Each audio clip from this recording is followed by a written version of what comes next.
question is, do you know what a state representative does? So I'm gonna go back to your other question. I absolutely thought it was a joke. Do you know what they do? I don't give a I know you don't. I know because what I'm telling you is that the state representative wouldn't be you. That's horrible to say because it's no, because you can't even hear the people. Please understand that African American people. What you witnessed wasn't a simple clash of words. It was the first audible fracture in an image that had been guarded with near obsession for years. This season didn't begin with rumors or side comments. It detonated with revelation. When Toya spoke, she wasn't debating viewpoints. She was attacking legitimacy. And with that single move, she ripped Dr. Heavenly out of the carefully managed position she had maintained for so long, composed, controlled, seemingly untouchable. For the audience, the real shock wasn't the confrontation itself. It was the chain reaction that followed. Details once sealed inside family walls were abruptly forced into public view, including the arrest connected to Heavenly's son, a disclosure that immediately darkened the entire season's atmosphere. What used to live in hushed conversations transformed into breaking news. What had been protected territory suddenly became open territory. Toya made it clear she didn't see this moment as coincidence. In her view, the abrupt pivot toward politics, power, and public influence wasn't guidance, it was camouflage. A strategic smokescreen designed to pull focus away from questions she believed had been intentionally avoided for far too long. As unresolved conflicts resurfaced, the damage extended far beyond two individuals. Friendships cracked under pressure, alliances quietly dissolved, and Toya was pushed into the uncomfortable position of peacemaker, even as tempers escalated and control slipped away. This was no longer just reality television theatrics. It was unresolved pasts crashing into public judgment. And once that collision happened, there was no reversing the fallout. The best efforts, I think, to not cross her boundaries, because you did bring up her son's arrest, but in a very top line, here's the headline way, no commentary on it. All I know is there was something on social media talking about some guy named Damon Jr. being arrested, and he might be related to him. Did you realize that was going to cause so many dominoes to fall?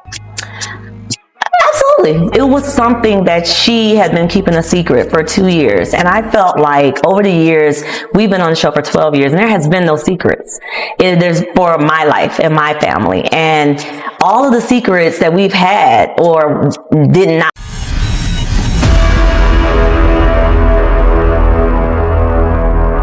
What played out this season wasn't a slow unraveling. It was a clean break. A sudden implosion where the wall separating reputation from reality gave way in full view of the cameras. When Toya finally spoke, it didn't carry the usual rhythm of provocation or game playing.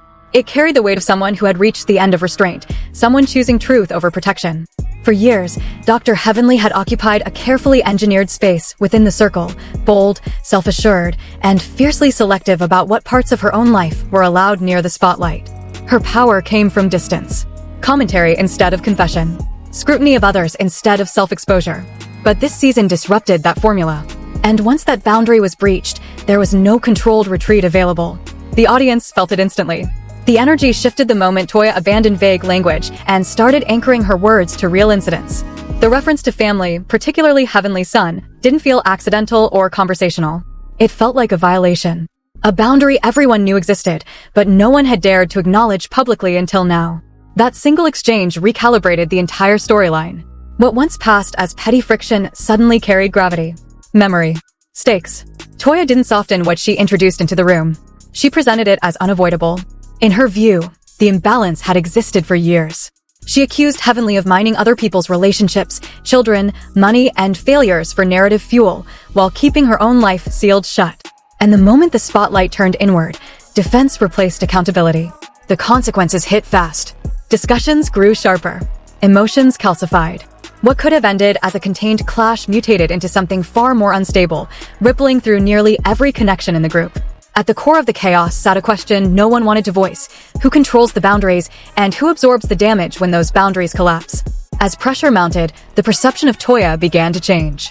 Confessionals took on a colder edge. Familiar labels started to erode. Troublemaker gave way to something more dangerous, more deliberate. And then, the word surfaced. As the season has started, she's labeled you the villain, says she wants to fight you. Where did the two of you net out? You know, I've always wanted to fight Heavenly too. you know. But we're an adult, you know. That's not what we do. So I will say this. You're just going to have to watch, you know, really and truly. You know, Heavenly has a lot of issues. The label villain is never neutral. Once it enters the conversation, it rewires how every moment is interpreted. It instructs the audience where to focus and how to judge. In this case, it did more than assign a role. It locked people into sides. Disagreement hardened into rationale. Protection transformed into attack. Toya didn't respond by retreating. She responded by reframing. She didn't dispute the conflict. She interrogated the outrage. Why, she asked, was confrontation suddenly unforgivable when it landed on Heavenly? To her, the backlash revealed far more than the allegation ever could. As loyalties rearranged themselves, Toya was pushed into a paradox. She remained the storm's epicenter, yet she was simultaneously expected to stabilize others, Jackie, Quad, Simone, bonds already weakened by unresolved fractures. Each attempt at mediation only highlighted how unstable the foundation had become. Every peace offering carried history. Every apology arrived with fine print. And beneath the surface pulsed the understanding that these arguments weren't born in the present, they were echoes. Then came the Curtis moment. Short in duration, heavy in consequence. Toya described it not as confusion, but as degradation. Not a mistake, a distortion. And when she finally addressed it, there was no hesitation in her delivery. She stated plainly that a line had been crossed. That some violations don't fade with time or conversation. The reaction online was immediate, not because of theatrics, but because of conviction. There was no performance in her tone, only resolve. As audiences replayed that exchange, another storyline quietly resurfaced, one threading private conflict into public positioning.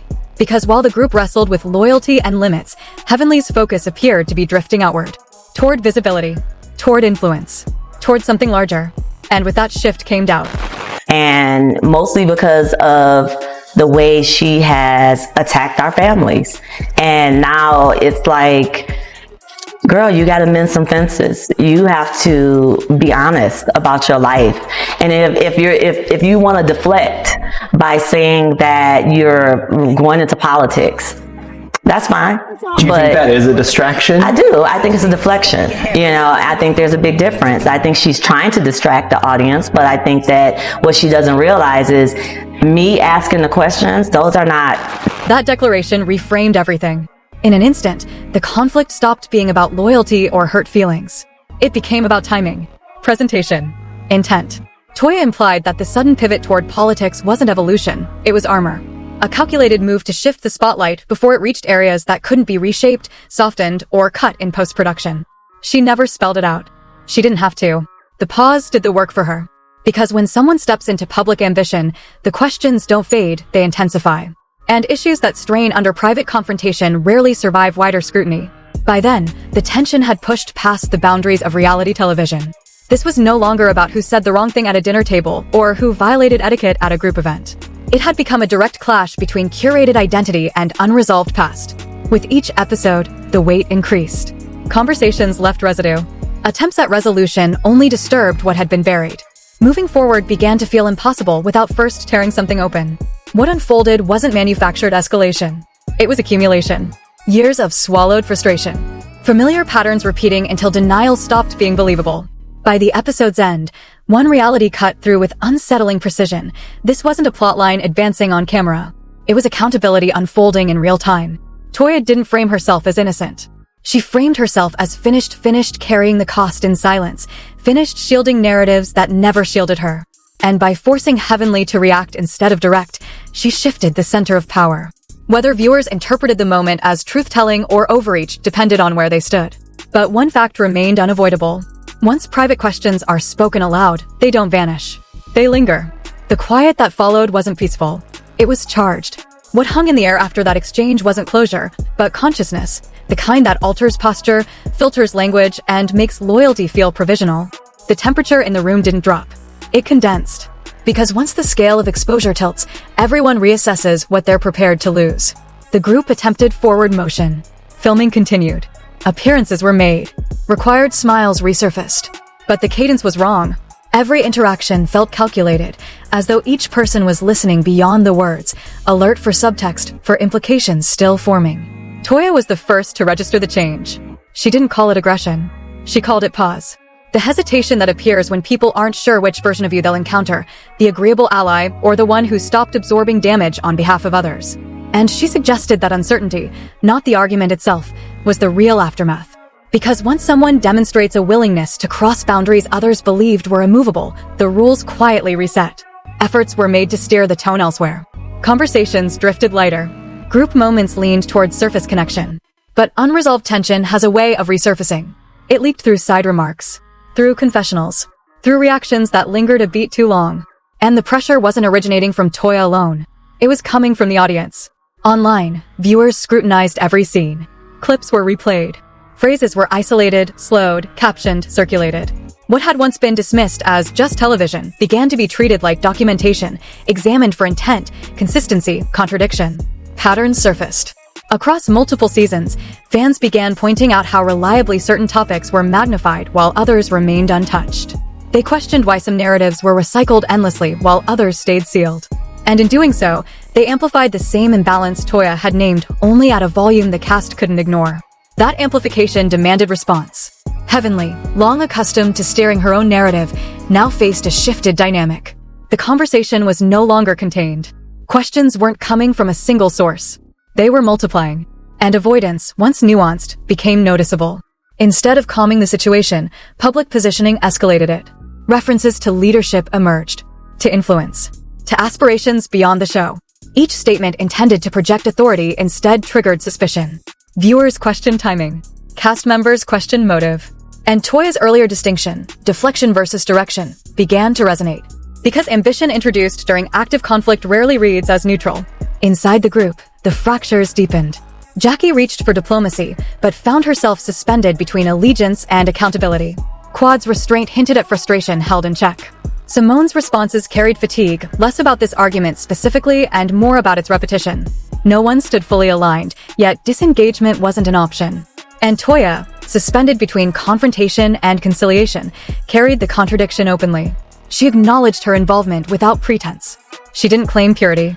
What she challenged was selectivity, why accountability was demanded from some but resisted by others. Why certain discomforts were labeled unacceptable while others had been normalized for years. That question outlasted every accusation. Then came the realization that shifted the tone yet again.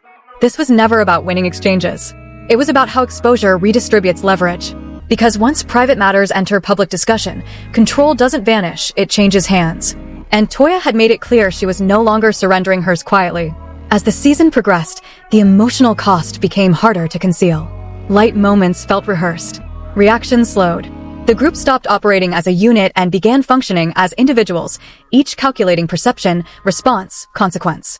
What happens if this continues? What surfaces next? Who absorbs the fallout? The show didn't answer those questions. It didn't need to. The discomfort answered them instead. In confessionals, volume gave way to precision. Language tightened. Certainty softened into conditional phrasing. Words like if, when, and misinterpreted appeared more often than outright denial. And to viewers, those shifts spoke louder than any confrontation. Because conviction doesn't hedge. Beyond the show, the ripple expanded. Commentary platforms weighed in. Audiences divided. Some framed Toya as reckless. Others framed her as overdue.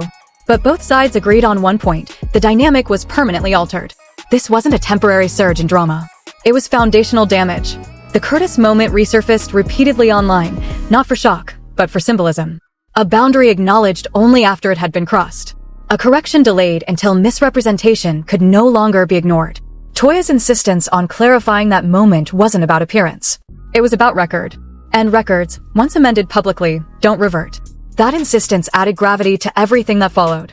Because when someone shows they will speak even when it complicates alliances, others begin choosing language more carefully. Not from respect, but from caution.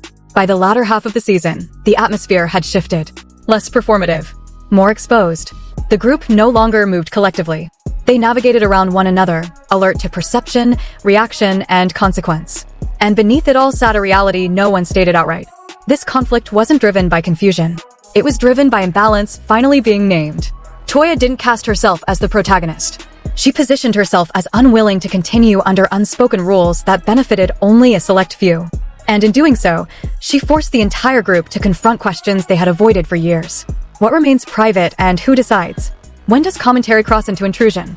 And what happens when the one who always asks the questions becomes the one expected to answer them? Those questions didn't resolve by episode's end. They weren't supposed to. They remained. Because the most destabilizing moments aren't loud. They're permanent. And this season had crossed that line. The fallout didn't arrive all at once. It settled slowly, like dust after an explosion, visible, unavoidable, and impossible to clean up without acknowledging what caused it. By this point, reactions had replaced arguments. The cast no longer needed confrontation to signal division. Distance did that on its own. Seating arrangements changed. Conversations shortened. Eye contact became selective. What once felt like shared space now felt partitioned. Publicly, everyone appeared composed. Privately, fractures widened. Some tried to minimize what had happened, framing it as a moment taken too far. Others leaned into neutrality, avoiding alignment altogether. But neutrality, in this case, wasn't peace, it was pressure deferred. Because unresolved tension doesn't disappear. It waits.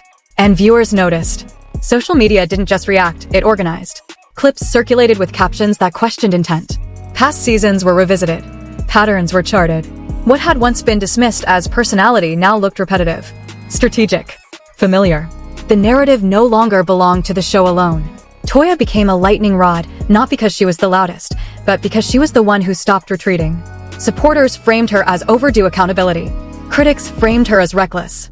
But both sides acknowledged the same reality. She had altered the equilibrium. Heavenly, facing scrutiny from angles she hadn't anticipated, adjusted her approach. Public statements tightened. Language softened without conceding. Explanations became generalized. And the absence of specificity only fueled speculation. Because silence, when expected to clarify, often reads as confirmation. Internally, the group struggled with what to do next. Loyalty clashed with fatigue. History competed with self-preservation. Some questioned whether defending past behavior was worth the present cost. Others resented being forced into positions they never asked to take. The emotional labor became visible. Moments that once felt organic now felt negotiated. Every reaction seemed calculated against potential backlash. And beneath it all was the unspoken understanding that no one could afford another misstep because the audience was no longer passive. They were watching with memory. The Curtis situation continued to resurface, not as gossip, but as reference. A marker for how quickly narratives can harden once mischaracterized. A reminder that correction delayed often feels like damage accepted.